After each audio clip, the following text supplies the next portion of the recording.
Capacity planning. What is capacity planning? According to the definition provided by Jacobs 2024, capacity planning is the process of determining and managing the resources required to meet the demand of goods or services effectively. By evaluating current and future needs across production, businesses can optimize resource allocation, drive efficient operation, and make informed decisions. Accurate forecasting aligned with available capacity is key in preventing resources underutilization or overutilization, thereby enhancing cost efficiency and improving customer satisfaction, making the audience feel efficient and effective. Capacity planning also allows businesses to proactively identify potential bottlenecks or constraints in their production processes and take proactive measures to eliminate them. This enables enterprises to scale their operations to accommodate growth of changes in market conditions, thereby maintaining a competitive edges. Ang capacity planning ay isang proseso kung saan tinutukoy at pinapamahalaan ang mga resources na kailangan para epektibong matugunan ang demand sa mga product or services. Sa pamamagitan ng pagsusuri ng kasalukuyan at hinaharap ng pangangailangan sa production, nagagawa ng mga negosyo na i-optimize ang kanilang allocation ng resources, pasiglahin ang operation at gumawa ng mga informed na decision. Mahalaga ang tamang forecasting na nakahanay sa available capacity para maiwasan ang hindi tamang paggamit ng resources na nagre-resulta na mas magandang cost efficiency at kasiyahan ng customer. Halimbawa ng capacity planning, isang pabrika ng pagkain na gumagawa ng ready-to-eat meals. Sa paglapit ng holiday season, inaasahan nilang tataas ang demand ng 40%. Una, tinataya ng pabrika na magkakaroon ng malaking pagtaas sa benta sa susunod na buwan. Sa susunod na hakbang, napag-alaman nilang may sapat na empleyado at makina pero kulang ang oras ng operasyon. Para matugunan nito, nagdesisyon silang magtagtag ng extra shifts para mas marami silang ma-produce. Sa kanilang pagsusuri, nalaman nila ang packaging processes ang may pinakamahabang oras sa production. Kaya't nag-invest sila ng mas mabilis na packaging equipment upang mapabilis ang proseso.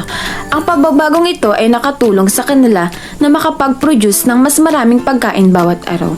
Dahil dito, nakapag-adjust sila upang matugunan ang pagtaas ng demand. Sa huli, nagresulta ito sa mas mataas na benta at mas masayang mga customer. Types of capacity planning. There are various approaches to a capacity planning that businesses can employ in different scenarios to optimize production capacity.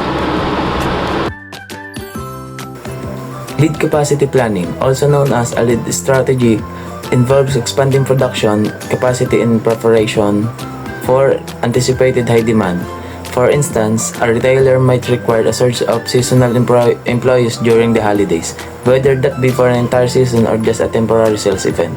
By anticipating increased consumer footfall, the retailer can effectively recruit additional staff to meet the demand within a short time frame.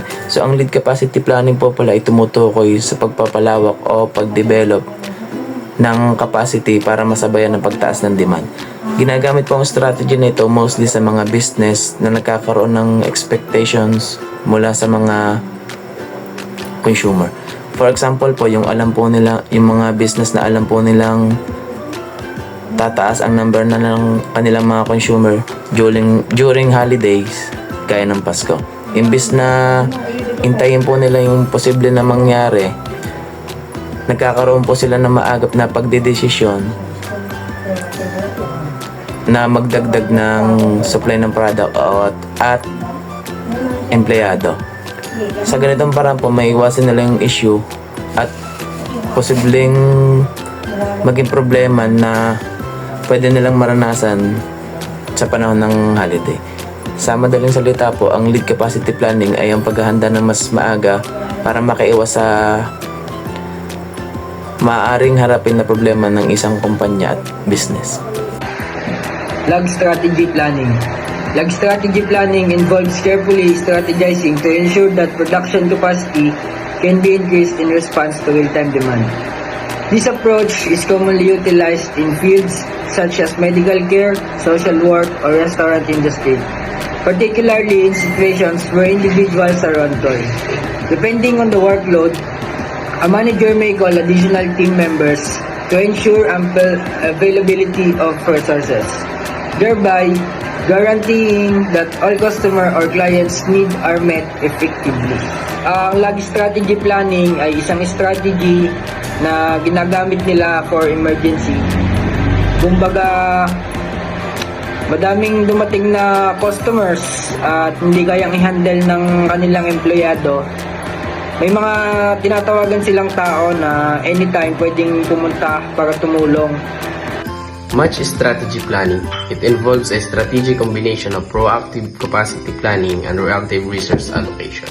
This process necessitates a gradual increase in capacity through small increments until optimal resource utilization is achieved. For instance, consider a restaurant industry. A manager might have multiple employees on call for the evening shift. When faced with an unexpectedly large party, he may option to summon additional servers to accommodate the surge until the crowd subsides. Match strategy planning is the middle ground between lag and lead strategy. Using match strategy, you do strategic capacity planning more frequently to closely monitor the true demand, projected demand, and market shift or trends. Based on this information, you adjust your capacity management to meet demand in increments. This strategy offers the most flexibility with less risk than lead strategy but has more ability to scale than lag strategy. Capacity planning process. The process of capacity planning involves the following 5 main stages to ensure the availability of resources required when needed.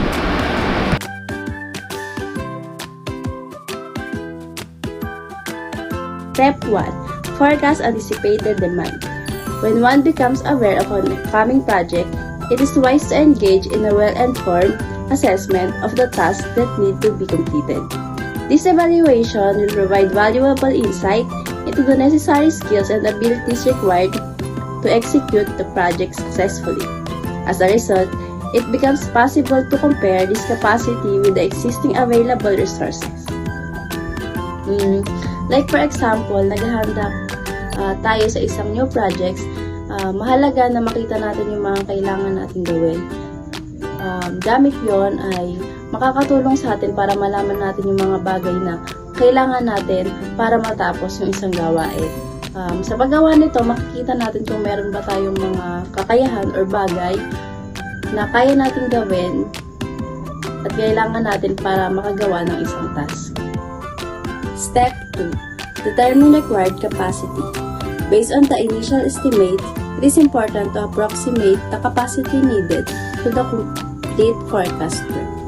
A common unit of measurement such as hours or a project estimation tool can be utilized for this purpose. For instance, engineering managers base their capacity planning on the number of hours required to finish the project.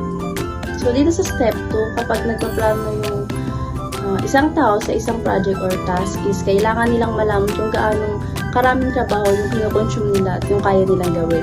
So, by that, pwede silang gumamit ng tools like oras na makakatulong sa kanila i-limit yung oras na meron sila. For example, like yung sa manager na namamahala ng isang group of work, check niya or tinatansya niya kung ilang oras lang ba makoconsume para matapos yung isang project ng as a group. Calculate the resource capacity of the current team. To ensure that the team is not overwhelmed and at risk of burnout, it is imperative to assess their capacity before introducing other projects.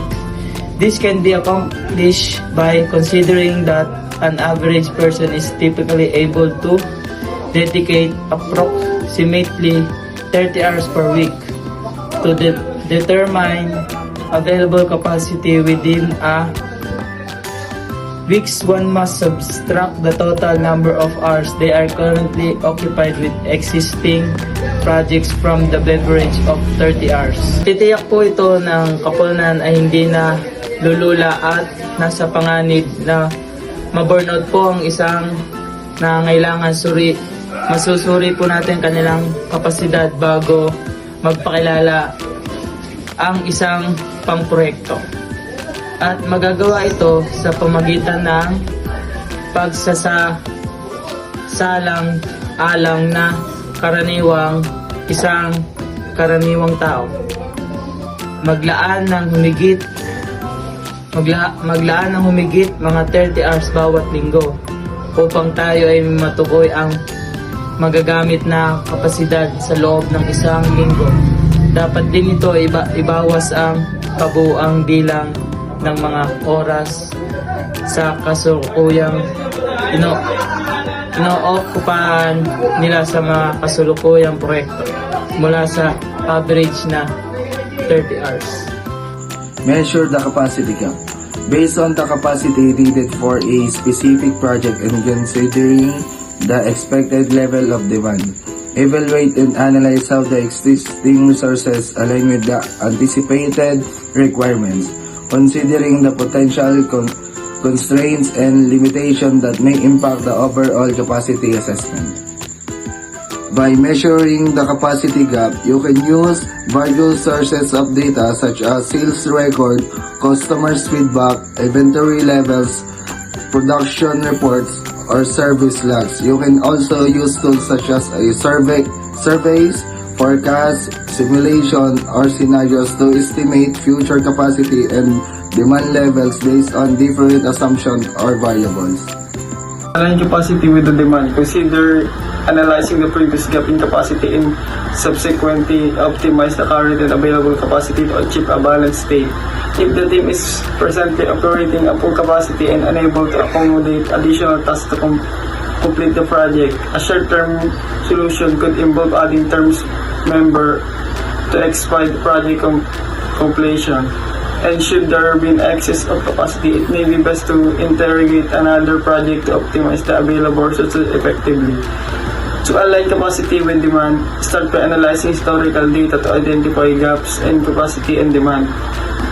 This will help pinpoint areas needing optimization. If the team is currently at full capacity, consider short-term solutions like adding temporary team members or relocating tasks to expedite project